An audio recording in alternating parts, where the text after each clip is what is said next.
Hello everyone, ఈ వీడియోలో పూలమాల ఎలా కట్టాలో చూపిస్తాను. అది కూడా చాలా సింపుల్గా, ఈజీగా. అసలు రాదు అనుకున్న వాళ్ళు కూడా ఫస్ట్ టైం ట్రై చేస్తే ఈజీగా వచ్చేస్తుంది. ఎలాంటి గ్యాప్స్ రాకుండా సింపుల్ మెథడ్ చూపిస్తానండి. కనకాంబరాల్లో నేను 3 రకాలు ఉన్నాయండి నా దగ్గర. సో ఆ 3 కలిపి నేను ఒక మాలలాగా చేసి చూపిస్తాను. మీరు ఏ పువ్వులైనా తీసుకోవచ్చు, విరజాజులు, సన్నజాజులు. కనకాంబరాలు అయితే 2 రోజుల వరకు ఫ్రెష్గా ఉంటాయండి ఫ్రిడ్జ్లో స్టోర్ చేసుకుంటే. మేము వారానికి ఒకసారి మా ఇంట్లో వచ్చిన పువ్వులన్నీ, కనకాంబరాల్లోనే వెరైటీస్ ఉన్నాయి, అవన్నీ కలిపి ఒక దండ చేసి దేవుడికి వేస్తూ ఉంటాము. సోమవారం సండే రోజు నేను ఇది చేసేసి ఫ్రిడ్జ్లో పెడతాను. ఫస్ట్ దారం తీసుకోవాలండి. దారాన్ని ఫస్ట్ వేలికి ఇలా సగం చుట్టుకొని సగం ఫ్రీగా వదిలేయాలి. దారం ఎంత తీసుకోవాలి అంటే మన దగ్గర ఉన్న పూలని క్వాంటిటీని బేస్ చేసుకుని దారం తీసుకోండి. కొంచెం ఎక్స్ట్రా తీసుకున్నా పర్వాలేదు, తక్కువ అయితే మళ్ళీ ఇంకో వేరే ముడి వేసుకొని అడ్జస్ట్ చేసుకోవాలి. అలా కాకుండా కొంచెం ఎక్స్ట్రా తీసుకుంటే ఉండిపోయినా మనం కట్ చేసేసుకోవచ్చు. ఫస్ట్ కొంచెం దారాన్ని ఇలా వేలికి చుట్టుకోవాలి, కొంచెం ఫ్రీగా వదిలేయాలి. తర్వాత కొంచెం క్లియర్గా చూపిస్తాను చూడండి. చాలా ఈజీ ప్రాసెస్ ఇది.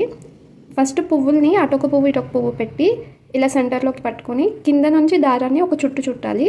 ఇలా చుట్టిన తర్వాత దీన్ని ఒక నాట్ వేసుకోవాలి. స్టార్ట్ చేస్తున్నప్పుడు 2 సార్లు నాట్ వేసుకోండి, తర్వాత నుంచి ఒకసారి వేసుకుంటే సరిపోతుంది.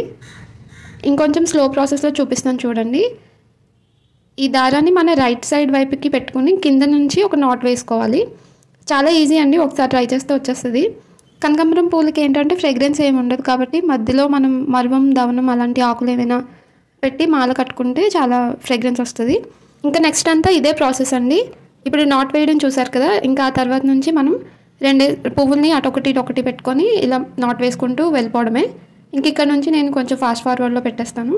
పూలమాలలు కట్టడానికి చాలా డిఫరెంట్ మెథడ్స్ ఉంటాయండి, అందులో ఇది one of the easiest method. ఇంకొక మెథడ్ ఏంటంటే మనం స్టార్టింగ్ బిగినర్స్ అయితే దూరంగా వెళ్ళిపోతూ ఉంటాయి ఫ్లవర్స్ మనం కట్టుతున్న కొద్దీ. అది కొంచెం కష్టంగానే ఉంటుంది నేర్చుకునే వాళ్ళకైతే. దానికంటే ఇది బెస్ట్ మెథడ్. ఈ ప్రాసెస్ నేను నేర్చుకోకముందు ఎవరిపైన డిపెండ్ అవ్వాల్సి వచ్చేది. ఇది పూలమాల కట్టి ఇవ్వమని ఇచ్చేదాన్ని. కానీ ఇది నేర్చుకున్న తర్వాత ఈ ప్రాసెస్ నాకు చాలా ఈజీగా అనిపించింది.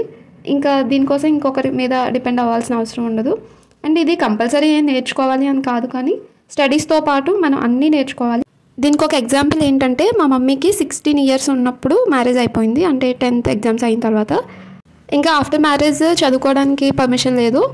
అండ్ వాళ్ళ ఫ్రెండ్స్ అందరూ ఇంటర్మీడియట్ జాయిన్ అయ్యారు, కొంతమంది టీటీసీ, అందులో టైలరింగ్ దాంట్లో టీటీసీ జాయిన్ అయ్యారు.